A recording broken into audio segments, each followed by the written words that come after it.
Reading with your kids.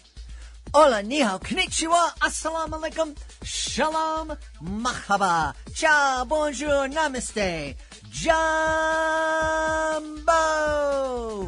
Bienvenidos. Hey, my name is Jed. Welcome to Reading with Your Kids. We're coming to you from the beautiful, wonderful, historical neighborhood of Reedville, located in the southwest corner of Boston, Massachusetts. We are so very honored and so wicked happy that you're joining us in our mission to help all families grow closer through reading. We do that by sharing fun, thoughtful, and thought-provoking conversations with fascinating people who just happen to be writing books for kids of all ages. Please join us in this mission by telling all of your family and friends about the show and let them know that they can hear us on the WREB AM/FM 24/7 radio network, and they can find us on the iHeartRadio app, on Spotify, Apple Podcasts, Good Pods, Amazon Music, Podcast Addict, CastBox, Audible, wherever you find your favorite shows. We have a fantastic show lined up for you today. Daniel Bernstrom is here. He's celebrating Cookie Vote. It's part of the Mr. Tiffins Classroom series. And later in the show, we'll be taking a listen back to a conversation we had with Siobhan Hong. This episode of Reading with Your Kids is brought to you by We're Going to the Dinosaur Forest, written by Marie Nichols. Marie Nichols was recently on my Connecticut Book Festival's podcast, and what a delightful woman. One of the things she said really struck home with me. She said, parents nurture with care, siblings are taught to share, but grandparents embrace the dares. We're Going to the Dinosaur Forest is a colorful, fun-filled book where this grandmother dares to embark on a wild journey with her grandson into the dinosaur forest. It's available on Amazon. It's also available on bookshop.org. You and your kids and you and your grandkids are going to love this book. It's We're Going to the Dinosaur Forest, written by Marie Nichols. Hey, my friends, here's something to think about. What if mistakes weren't something to fear, but something to celebrate? In It's Okay Not to Know by Brenda Doe, young readers meet Bink, a lovable little monster who worries they're not good enough when they struggle or make mistakes. But then, Bink discovers a powerful truth. Every uh-oh is an opportunity. Every question is a chance to grow. And every child deserves to know perfection isn't what makes you special. Curiosity, courage, and self-love do. A must-read for parents, teachers, and anyone who wants to help kids build resilience and confidence. Get your copy of It's Okay Not to Know by Brenda Doe today, because learning begins when we stop fearing the unknown. Join us right now from the great state of Minnesota. Our guest is here today to celebrate his brand new book. It's called The Cookie Vote. It's part of the Mr. Tiffins Classroom series. Please welcome to the show, Daniel Bernstrom. Hey, Daniel, how are you? I'm doing great. Thanks so much for being on. Tell us about The Cookie Vote, please. The Cookie Vote is like you said, it's part of the Mr. Tiffins Classroom series. So there's several different books, one on math, one on the library, one on dinosaurs or science. So I wrote this book with Margaret McNamara, and this one is about the state legislative process. I know. It's heavy, yeah. Well, and that's why I was excited about this book, because it talks about state legislation, and you think that state legislation is too difficult for kids to understand when we're talking about bills and the legislative process. This book tackles it in I believe, a very thorough, understandable, funny, and relatable way. Yeah. Now, were you familiar with the legislation? Easy for me to see. Were you familiar with the process before you started writing, or did you have to go for some deep research? I had to do some very deep research into the legislative process. It's different in every state. So though one state, and it's so that was part of the challenge, that each state has a different way of doing it, but mostly I tried to find the common ways that legislation passes by state. And so we did it, or I focused on a cookie. I had seen in my research several schools that had proposed cookie legislation to their states. And what was fun is that it worked. So a fourth grade class proposed a cookie to a state legislature. And of course, it went through all the process and became the state cookie. And you think, well, duh, everyone has a state cookie. Look, so that's what I encourage all of your listeners to do, is go and see if you have a state cookie or a state pie or a state something that you think would be really cool. And you'll find that probably not. You don't have one. And just as that fourth grade class was able to change their state, children have the power to make their state a better place. Yeah. I think it's super important that we talk to our kids about our system of government. And I'm not one of those people that think that this is too complicated for them or over their heads. I know at both my kids' schools, they talk to their kids, talk to the students very early on. I know my son wrote a letter to the district attorney here in Boston in fourth grade, and he got a great handwritten letter back from the DA. And then my daughter decided that she was going to thank the DA for taking the time. And I actually ran into the DA because he also answered my daughter. And I ran into the DA and at one point, and I thanked him, and he goes, "Oh, you're the guy whose kids, the daughter wrote me a thank you, right?" And I go, "Yeah." And he's like, "Oh, yeah." And so it stood out. And I think we want our kids to be involved in the system. Absolutely. So you and I completely share that view, that introducing a book like this, there's a visit to the Capitol. There's communication with your state representative. And I know I don't go into the fact that the state is divided into sections and this section has this representative. That's just more fun. Right. I mean, this book is already maybe slightly a little too long, but there was so much to try to pack in how bills work. And so, I took the position that a bill's like a recipe. And there's a certain way that recipes are structured. There's the title of the recipe, and then there's the dry ingredients and the wet ingredients, and then the instructions. In a way, a bill is written in that way. So the students get together, and there's a classroom unit about how to make your state a better place.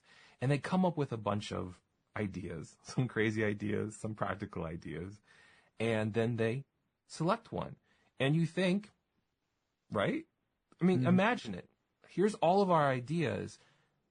Could a classroom agree on one idea to present to a legislature? How easy do you think that would be? I think in the case of a favorite cookie, a state cookie, I think that could be kind of difficult. Exactly. So you think that okay, so in terms of cookies, so the kids all decide, hey, we want to do this state cookie by vote. So maybe it is easy. And then exactly what you said, which cookie? Mm-hmm. So you might be able to decide on an idea. Well, we really like the idea of having a state cookie, but I like chocolate chip. I like peanut butter. I like double chocolate. I like snickerdoodle. Mm-hmm. And then who gets to win? It's so contentious. Mm-hmm. Something as simple as a cookie, and it's so hard to do that in the back of the book, I list 2 states where cookie legislation went, all the way to the state government, and they were unable to decide. Wow. I'm hoping one of the things that can happen with this book is that we can show our kids that you can disagree, but still be respectful and not hate the person with a different perspective. Because I think that's what that's what we see on TV these days when we're watching the news and they're covering politics. Well, so what I really want to illustrate is that just the way our government is set up, and the way that, I mean, our state government, even our national government, it's framed in the way of, we are going to argue about things. Mm-hmm. That's the only way things really move. And oftentimes it's that arguing, that kind of iron against iron, that sharpening, that allows good things to happen for our states. But with that, there is disagreement and there is clash, even with something as simple as a cookie.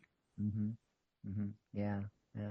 Now, I'm guessing you're not going to tell us what the kids decided for the cookie. That's a cliffhanger. So no, I mean, I will. Okay. I will. It's so I'm gonna read a couple of the ideas that they had. Oh. So Mr. Tiffin, he says, okay, let's come up with ideas to make the state a better place, and the winning idea, you'll get to present it to our Representative Norm. And again, the idea is, I want classrooms, or I want families, read this book and know that you have the ability, like your daughter, like your son, to write people in government and express your opinions and views and hopes and dreams, because our job as citizens, or people living in this country, is to make our states and make our country a better place. Mm-hmm. So that was the game of Mr. Tiffin comes to the class and says, okay, we're going to do a unit on state legislation, and we're going to write bills, and the winning bill, you'll get to present it to the state representative. So you could see like a kid going, ooh, that's really cool. So he explains the bill and the recipe, like I said, and here are some of the ideas that the kids come up with. So everyone shall adopt orphan puppies. That was one. Recess shall be 3 hours a day. The school year shall forthwith be made year-round. Roadways shall be decorated with flowers. There shall be more trips to the dinosaur museum. Make Mr. Tiffin the teacher of the year forever. Name the maple syrup cookie the official state cookie. So there was the proposal, right? So the kids are shocked that there is no state cookie, and so they decide, well, this is the thing we got to do. Let's make a state cookie. But then, wait, said Anna. Does it have to be the maple syrup cookie? We can debate that, Anna, said Mr. Tiffin. Bills can change a lot before they're voted on. So then they go up with a bunch of different cookies. They try a bunch of recipes. There's the chocolate fudge cookies. There's the chocolate chip, oatmeal, double raisin, pumpkin spice, apple cinnamon cookie. And then what happens is, like for many bills, they do change. So the end cookie that the kids decide on is this cookie. I will only vote for an apple cinnamon maple syrup oatmeal cookie, said Tara. And frankly, you're laughing because you understand. I can just tell you understand how legislation often works. I'm just going to do this, and by the end of the process, that bill has changed where you've tacked on all these other things, and it looks, like a Frankenstein comparatively. So, Jeremy's bill to make the the maple syrup cookie has completely changed. This is something that he's not proud of. He doesn't want. So it's his idea, but it's changed. And so he's really torn about supporting a bill for a state cookie. And two cookies emerge. I think it's the double chocolate chip and the apple cinnamon maple syrup cookie. That cookie. It was crazy. You know, the worst part about it is then the publisher asked me, "Do you have a recipe for that cookie?"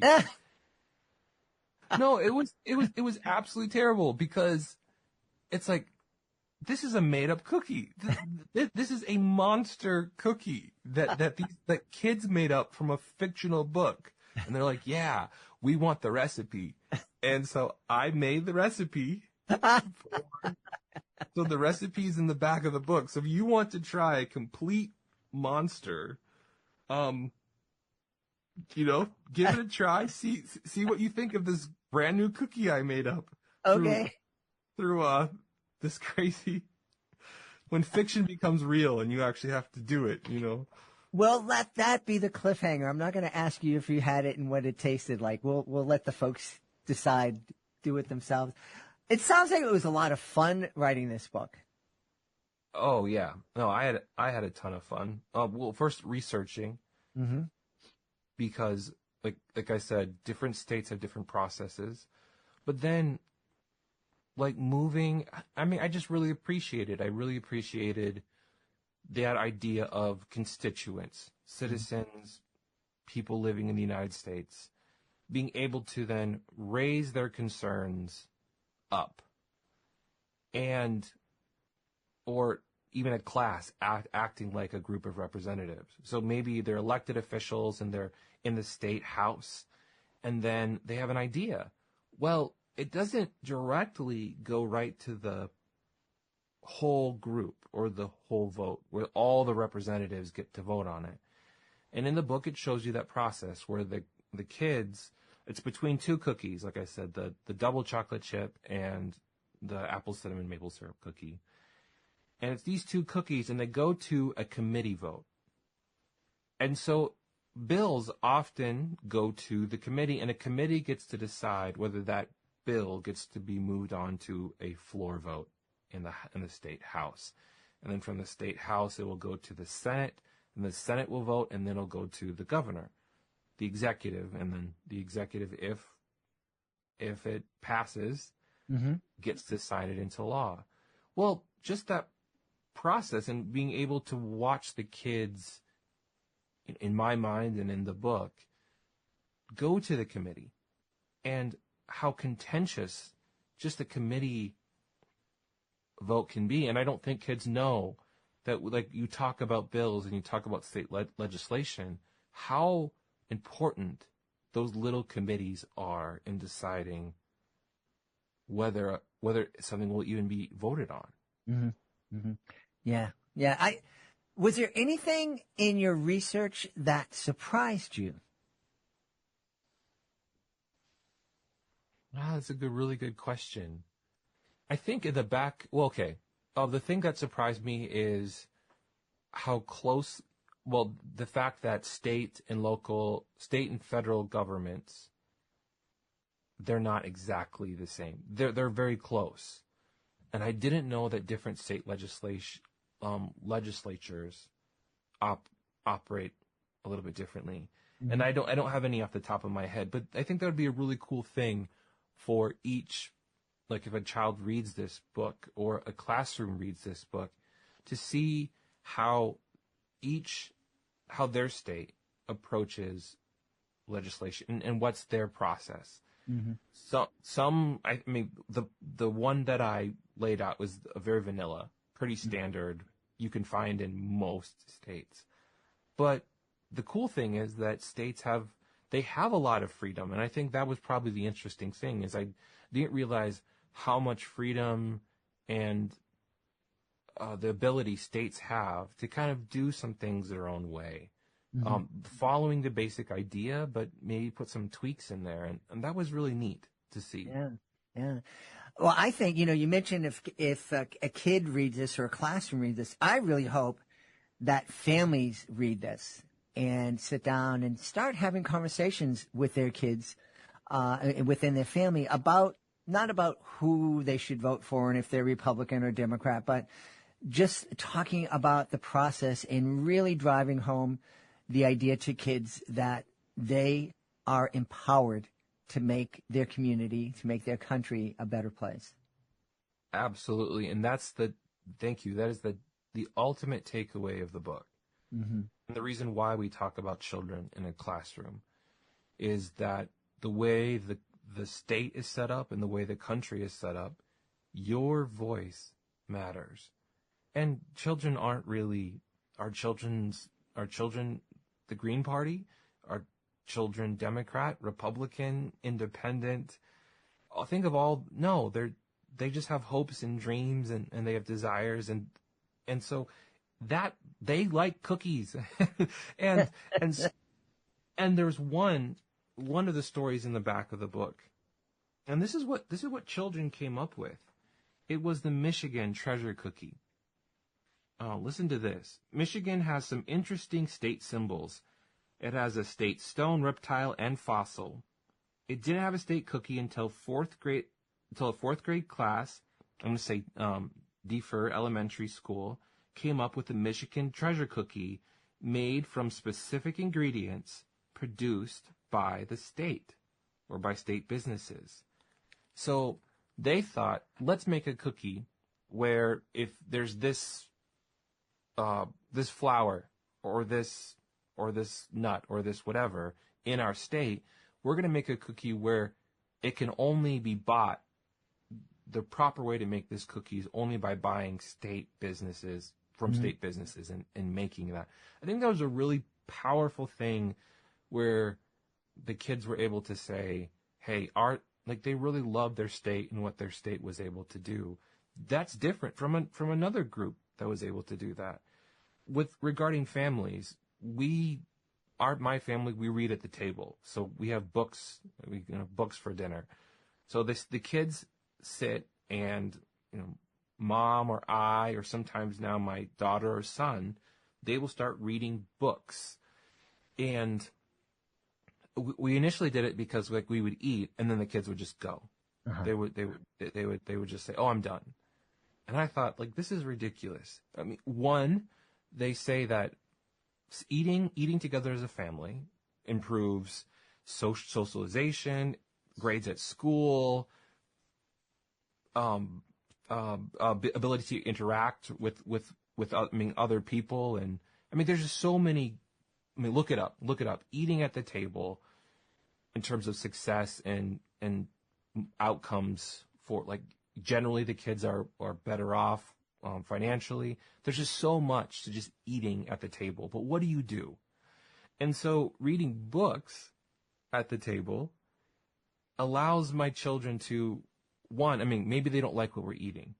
And so maybe there's these food battles of, I don't want to eat this, but there's something about they're listening to something they're interested in. Mm-hmm. And all of a sudden the food battles kind of dropped because they weren't paying attention so much to this is icky. I don't like this. And then we discuss what we read. Mm-hmm. So we're reading and maybe they'll laugh at something or maybe we'll talk about something. Sometimes it takes us for a picture book, it might take us 2 nights to get through the picture book. But the wonderful thing is that we just have something to talk about. And we establish a family culture.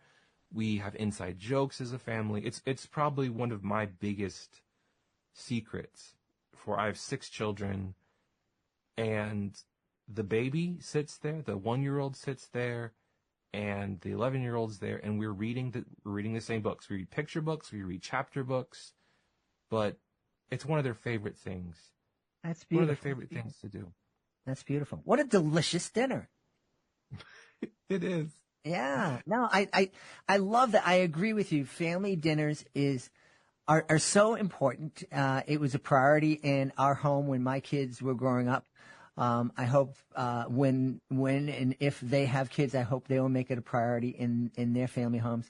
It is a way to bond and all those things you said. There's so many studies that families that eat together, families that read together, the kids grow up to be more successful. They're happier. They're less stressed. And let's face it, Daniel, when you sit down at dinner and you ask your kids, so what happened at school, you're most likely going to get nothing. How was your day? It's all right. Yeah, completely. So they do that, and then I'm silent. I look at them, and they now know my response. That's not an answer.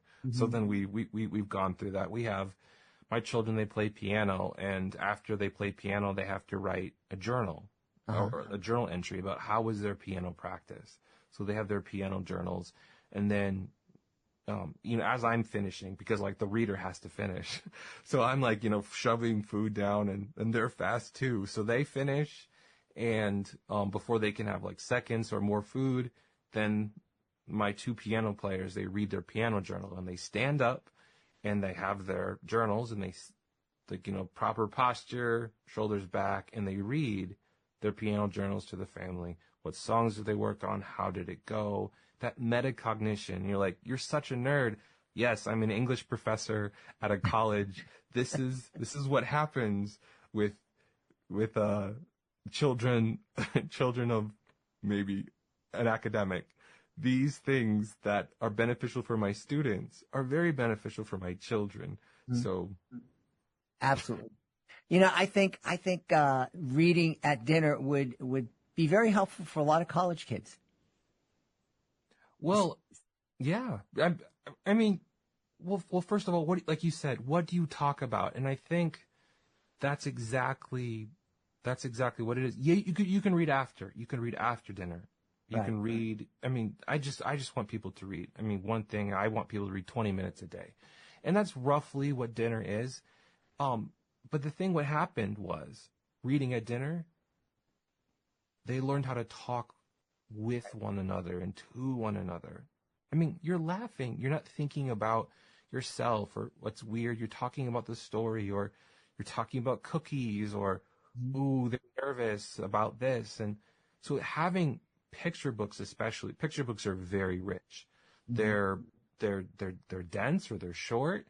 And yeah, if it takes a couple days to get through it, why is that a bad thing? Especially some of the concepts that, I mean, kids, I'm reading this and they're asking, right? What, governor? Yeah. Oh, yeah, let's go through. Maybe you learned it in school and you weren't paying attention. And so let's talk about a governor. And so then you spend 10 minutes discussing the governor from like one page. Right. Then then they go play governor. They go with one another. I love it. And I love it. We should have you back on just to do an episode about this. But until then, tell everybody where they can go to find out more about the cookie vote and also find out more about you. Yes. So in order to find more about the cookie vote, please, you could go to Amazon, ask your local bookstore. I prefer, if there's a local bookstore, remember, just say cookie vote, Daniel Bernstrom, to the local bookstore, and so support your local bookstore. They will order the book for you, and yes, it might not come right away, but there's just that joy and anticipation of waiting for a book. And there's just something beautiful about walking in a bookstore. So if there's a local bookstore close by, please go to the local bookstore. If you don't have access to that bookstore, you can go on Amazon and buy it there, or you can go to my website where it's linked to the publisher. So you can buy it directly from the publisher. So danielbernstrom.com or Margaret McNamara, and you should be able to find the book. We've had a really great time speaking to the author of Cookie Vote. It's part of the Mr. Tiffins Classroom series. Our guest has been Daniel Bernstrom. Hey, Daniel, thanks so much for being with us. It was my pleasure. Thank you for having me. Hey, my friends, would you like to bring a little warmth and magic into your home? Let me introduce you to Welsh Mountain Candles, hand-poured on a working Amish farm in Lancaster County. These all-natural, toxin-free candles are made from palm wax with a stunning crystallized glow, rich coconut apricot wax for a creamy finish, and essential oils for a pure, refreshing scent. Whether you're winding down, setting the mood, or just love a great candle, Welsh Mountain Candles are crafted with care and made to be shared. Visit welshmountaincandles.com. Use the promo code JED10 for 10% off your order today. Light up your home with Welsh Mountain Candles, where every candle tells a story. Hey, parents, grandparents, caregivers, and teachers, are you looking for a fun way to teach important values to your kids? Check out Timothy'sLessons.com. It's Timothy's lessons. Timothy's lessons in good values. It's Timothy's lessons. Timothy's lessons in good values. Teaching life lessons to his friends. It's Timothy's lessons. Forward thinking activities. It's Timothy's lessons. Building confidence and mental strength. It's Timothy's lessons. Timothy's lessons in good values. It's Timothy's lessons. Timothy's lessons in good values. Wonderful fun sing-along songs.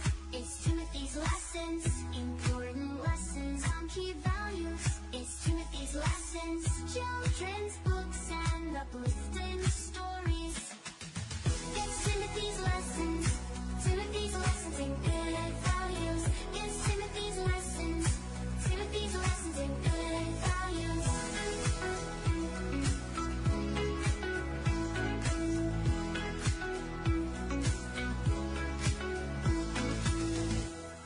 Check it out today, Timothy'sLessons.com. Hey families, would you like to share a miracle with your kids? At the Wolf Conservation Center, hope was fading. The endangered Mexican wolves dreamed of a pup, but none had come. Until one tiny miracle changed everything. Meet Trumpet, a real-life wolf pup whose incredible birth brought joy, hope, and a lesson in conservation. Trumpet the Miracle Wolf, written by Leocadia George, is a heartwarming true story that will inspire your whole family. Teach your kids the power of hope, love, and protecting endangered species. Get your copy today and join the wild adventure. Joining us right now from Westport in Connecticut, our guest today is the author of the Super Fun Day book series. Please welcome to the show, Siobhan Hong. Hey, Siobhan, how are you? Oh, I'm so glad to be here. Thank you, Jed. I'm excited to have you on. I'm excited I was able to say the title of your series correctly this take. So tell us about the series, please. So the Super Fun Day book series has 3 books so far, and they all focus on having neurodiverse characters. And they are picture books for kids ages 3 to 7. And the books are designed specifically to help neurodiverse kids get through some of their biggest challenges. I illustrate the books as well, and they're designed very simply because some neurodiverse kids can get easily distracted with lots of different things on a page. And so the pictures are really simple. The story is written directly for them. And even the font I use helps kids who may be dyslexic follow along. You know, one of the things that I've learned here in doing the Reading with Your Kids podcast is that oftentimes, and you brought up kids with dyslexia and more dyslexic-friendly font. I think that's the way you say it. But a lot of times we look at these kids as kids who might have something broken. No one's going to say that, but the kid has a challenge. And reality is, a lot of our language and a lot of the things that we use, they're broken. You know, if there's, you know, I know there's certain fonts out there that I can't read for the life. You know, there's no way I put my glasses on. I still don't know what it is. So I think it's important for us to kind of change the way we look at kids and not look at kids as, oh, this kid has an issue. It's like, well, maybe it's our language and the fact that, you know, the English language, we use 26 letters, but those 26 letters represent 40-something different sounds. Do you think we could add some letters? Maybe that could help.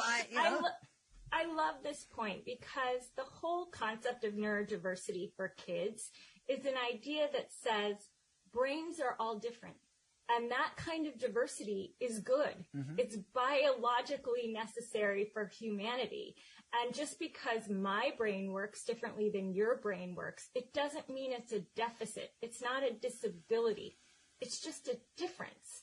And having people who think differently, that's what helps us kind of in society get better. Yeah, absolutely. It's a positive thing. Absolutely, yeah.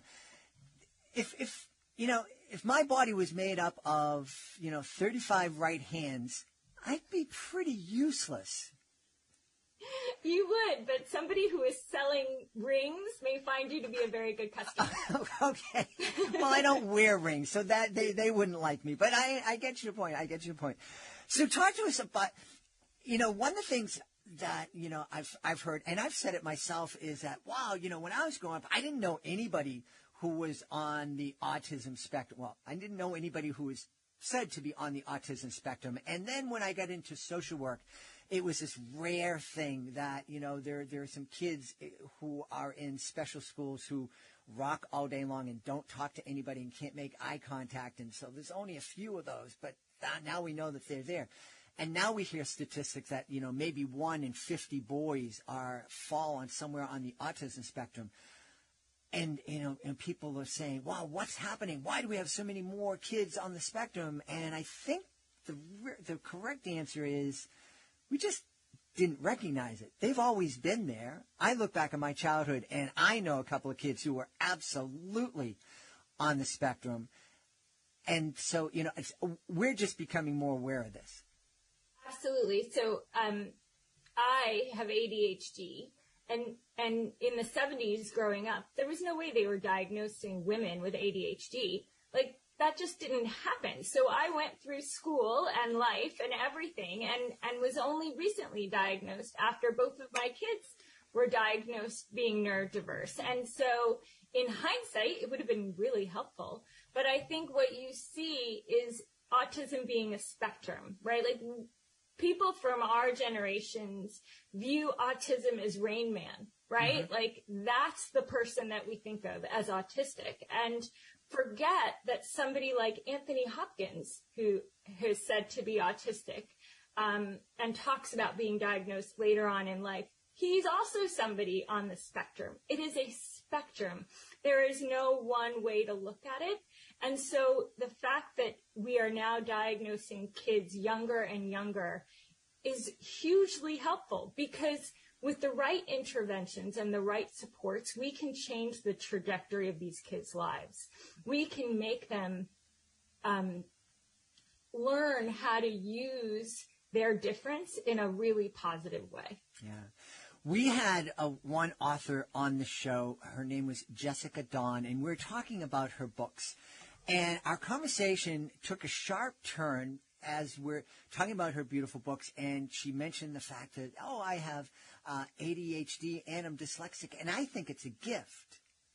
And I said, whoa, wait a minute. Let's talk about that. Let's dive into that a little bit more. You mentioned that you've been diagnosed with ADHD.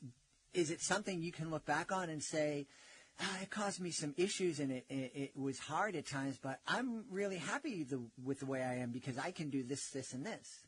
Yes, absolutely. I think it's a huge gift. And, when both of my kids have ADHD, and when I talk to them about it, I compare it to having a race car brain. It can go really, really fast, and you can win the race with a brain like this. But you need to learn how to take those corners slowly so that you don't drive off the track. And if you can learn how to do that, then you're going to be hugely successful.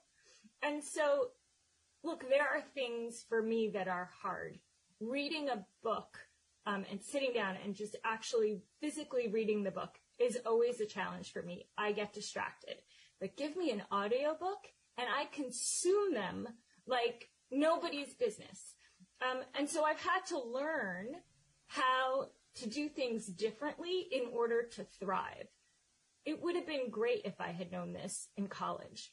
It would have been great if my teachers knew this when I was younger. But I still was able to succeed, and I attribute my creativity to my ADHD. When you look at a lot of the CEOs that are around today, many of them are neurodiverse. The guy who founded JetBlue talks about his neurodiversity. The one who founded Virgin Airlines talks about his neurodiversity. The guy who founded IKEA says that the reason why when you go into IKEA there are no numbers with any of the furniture is because he's dyslexic and he found it really hard to remember those numbers. So he named all of his furniture names so he could remember it, right? Like there are plenty of people out there who are incredibly successful with neurodiversity who to this day will attribute that to the reason why they are successful. Yeah. Now, I know one of the books in your series is called Benny J and the Horrible Halloween, and we're right here in the Halloween season. Can you tell us about this book? Absolutely. This is a true story of my son when he was in kindergarten, and he was dreadfully scared of going to the Halloween parade at school. And I dressed him up in his cute costume, and we get in the car to go to school, and he refused to get out of the car. And as a parent, I was like, Halloween is the best possible holiday, shy of Christmas. You should want to be going to school. You get candy, you dance around in a costume. There's no learning that happens. Like, why are you so scared about this day? And I couldn't get him to go, and he missed it. And as a parent, I felt like a complete failure. What was going on? What was wrong with me? What was wrong with my child? And my eldest son, Benjamin, is an autistic boy, and he has ADHD. And I worked with his team in school to figure out what was going on so that the following year he could enjoy the Halloween parade. And this book walks somebody through all of the reasons why he didn't want to go, all the things that made him nervous, and then gives him the actual tools we use to help him get through and thrive. And now he loves Halloween. But it's structured like a social story, and social stories are used in special education to help kids overcome their challenges. So this is structured like a social story, but it also has a happy ending where social stories just tell you the steps. So it's a teaching tool for parents to help their kids overcome challenges. And it's also a great tool for parents with neurotypical kids to help explain, why is somebody in my classroom wearing headphones? Mm-hmm. Why is somebody in my classroom playing with a fidget toy? Why does somebody in my classroom have a hard time when our schedule changes? It really creates this opportunity for discussion. Mm-hmm. Yeah, we've talked a lot here on the show about books being windows, mirrors, and sliding glass doors. Being being able to let a kid see themselves in the pages of books. And a lot of times when we hear this expression, we're thinking, oh, yeah, kids of color need to see themselves in the pages of books. And that's absolutely true. But kids who are neurodiverse need to be able to see themselves in the pages of books. And kids who are neurotypical need to see their classmates portrayed positively in books. You mentioned, I think it's this social structure. Did I get that term right? It's called a social story. A social story. So how does that differ from a typical? You gave me, but give me an example of how it differs. It differs because it gives you specific steps. So my books all have lists in them. There's a list of all of the reasons why a child may be nervous about something, and it lists them very concretely. It's not something that you have to read between the lines of. Here are all the reasons why I'm afraid of the Halloween parade. And then it will give you a list of steps, or you will watch the character go through all of their fears and succeed, right? So that when you talk about it with your child, you can say, okay, if you're worried that there's going to be a lot of noise in a Halloween parade, we can give you headphones with your costume, and that will make it quieter. Mm-hmm. So that is the solution to the problem. So it's the solution problem kind of setup that makes it different than a typical story. Melanie Myers, the author who writes the Scary Squirrel books, she puts a lot of lists in her books, and I'm not sure she realizes how effective they are for neurodiverse kids. But that setup is really, really important. It gives them a structure that they can follow along. And structure matters a lot for neurodiverse kids. Yeah. I had this thought when I was, when you were mentioning the kids with the headphones, because it hurts. Loud noises physically hurt a lot of kids, and some kids have a reaction to touch. And so for a lot of those kids who can't be hugged and, don't like that physical touch, I'm imagining the pandemic was a real relief for them. There was no one hugging them. But I was thinking back to when I was a kid almost 100 years ago, and, the reaction would have been, get over it, suck it up, deal with it. There's no big deal. I'm really happy that we've progressed to the point where we're respecting the fact, this child has different needs, and we can change. The child probably can't change right now. Maybe the child can never change. But we can change. We give the kid a pair of headphones, make their life easier. The analogy I like to give is when you build a ramp for somebody with a wheelchair for a kid to get into school, that ramp doesn't bother anybody else, right? It doesn't impact the other kid's ability to learn or to play or to do anything. And we can't imagine saying, no, we're not going to build a ramp for somebody in a wheelchair so that they can access their education. The same thing is true with a pair of headphones or fidget toys or a chair that moves around. These are all accommodations that allow kids to be in a regular classroom with their peers and learning, and it doesn't get in the way of anybody else's learning. Yeah. Well, Savon, I'm actually old enough to remember the time when people did have a problem building a ramp for somebody with a wheelchair. Yes, and like, I would hope we're way past that at this point. I do too. Yes. I mean, and anybody my age, you all remember when the sidewalk cuts came through. It was like, why are we doing this? What, there's one person in a wheelchair in the neighborhood. What? But when we make an accommodation for one person, we're sending a signal not only to that one person, but we're letting the entire community know that we value everyone, that everybody is special. And if we're making an accommodation for a person in a wheelchair and a person who needs headphones because of their sensitivity, then that's a pretty cool thing, because that means I'm living in a neighborhood that's going to be sensitive when I have a need, and they're going to be there to support me when it's my turn to be supported. Well, and frankly, if you want to be completely cold-hearted about this, if you help these kids when they're young, then they don't become a burden on society when they're older, right? And they do become independent workers who are earning taxes and all the rest of that stuff.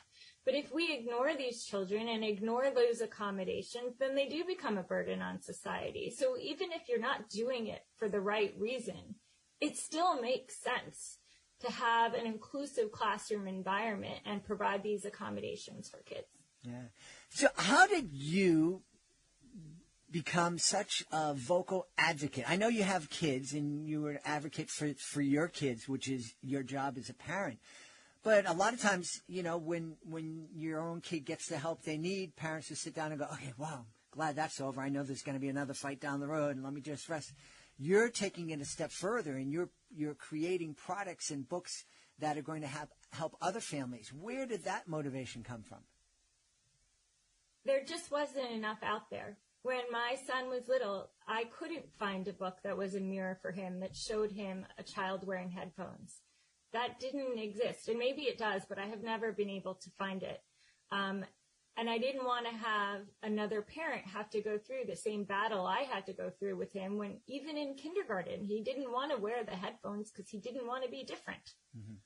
And so I said, look, I've gone through this. I know the steps that my kids and other kids have gone through to be successful. Let me share this. And I get so many pictures of kids pointing to the page of the Benny J book where he's wearing headphones, and their parents saying, my kid turned this page and said, wow, that's just like me.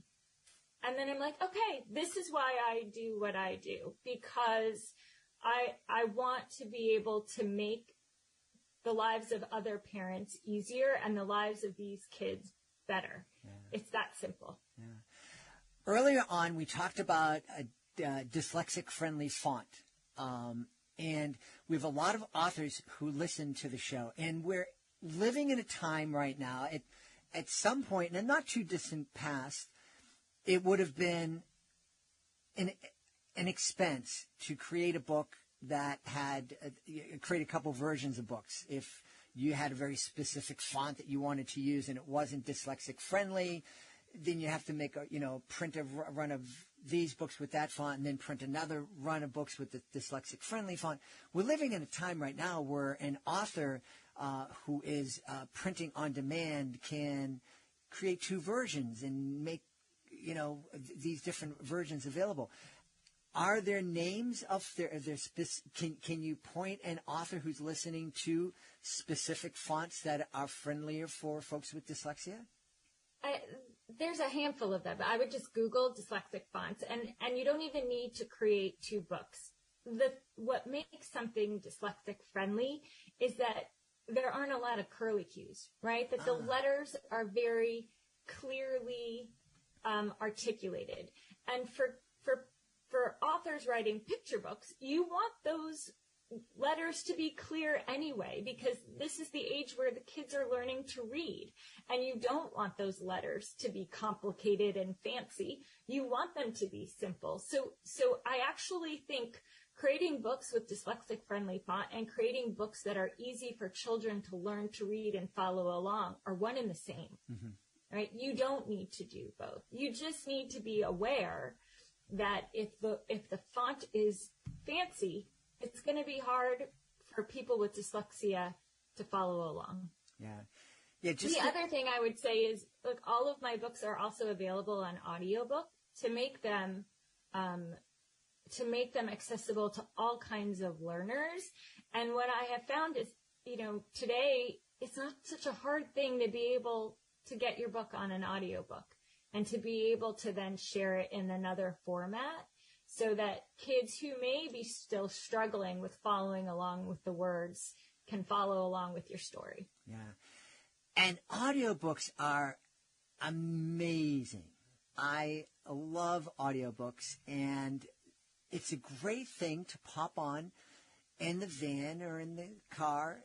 If you have a choice of something, if you're going to be listening to something on the way to school or on the way to soccer practice, how about a great story instead of whatever questionable song might be playing on the top 40 station?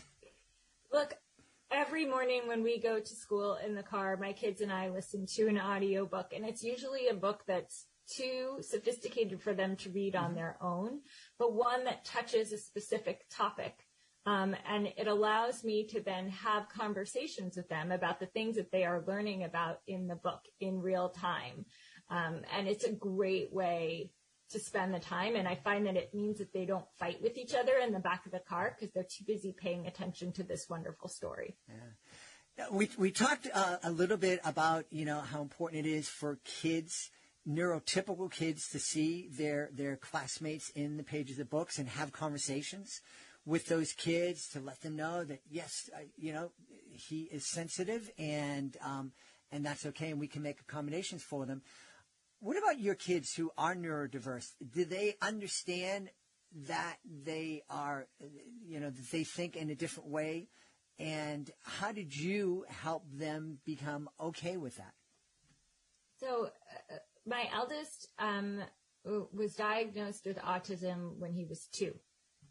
We probably would have been able to tell at 3 months old that his brain worked differently. And even at that age, we used to refer to it as his special brain, right? And talk to him about the fact that he had a special brain and it was different than my brain, but that was cool and great. And it allowed him to see the world in a different way. And then by the time he hit kindergarten, we started to use the word autistic with him. And we normalized it, right? We didn't make it some scary thing.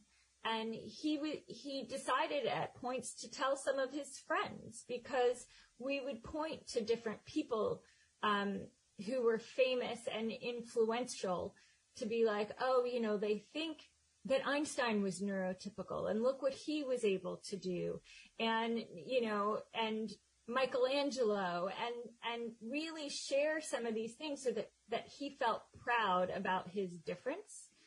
And my younger son with ADHD, when we talked to him about it, and again, we used that race car analogy with him, he told me, he's like, I'm not going to tell any of my friends I have ADHD. And I stepped back and I was like, no, that's fine. It's totally your choice. He's like, because I don't want to brag. And I was like, okay, well then, I've done my job. Oh, that's awesome. So that's how it's treated in my house. And it was my boys who told me to go have a neuropsych and get the actual diagnosis, because we always knew that I had ADHD. It's like very obvious. And so I did, and I got my neuropsych and I showed it to them and we all high-fived and we're like, woohoo, look at us. It really is the sense of them being X-Men, right? That they're different, but the difference is good, right? And I don't expect them to change. I want them to embrace who they are.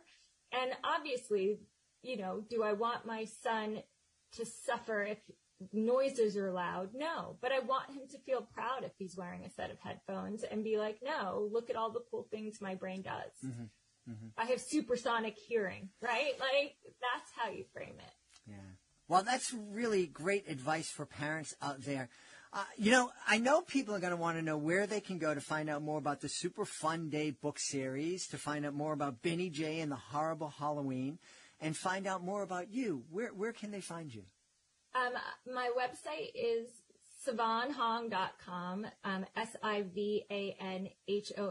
I'm the only Sivan Hong in the world, so it makes it really easy to find me. And the books are available on Amazon and Barnes & Nobles and a whole bunch of other places, but you can also get them on my website. We hope you've enjoyed this episode of Reading with Your Kids, and we hope you'll join us for the next exciting episode of the show. In the meantime, please connect with us on social media, facebook.com/readingwithyourkids, at Reading With Your Kids on Instagram, and at JedleyMagic on X. I want to thank the folks who made today's show so wonderful. Of course, I want to start by thanking our guest, Daniel Bernstrom. Please be sure to check out the Cookie Vote. Also want to thank my team, Fatima Khan, Chris Doherty, Rory Grady, Stella Cheray. I want to thank my beautiful wife for all the support she gives me. Most of all, we all want to thank you. Thank you so much for taking the time to join us today. Thank you so very, very much for taking the time to make the world a better place. And you do that every time you read with your kids. I'll be looking for you in the next episode of Reading with Your Kids.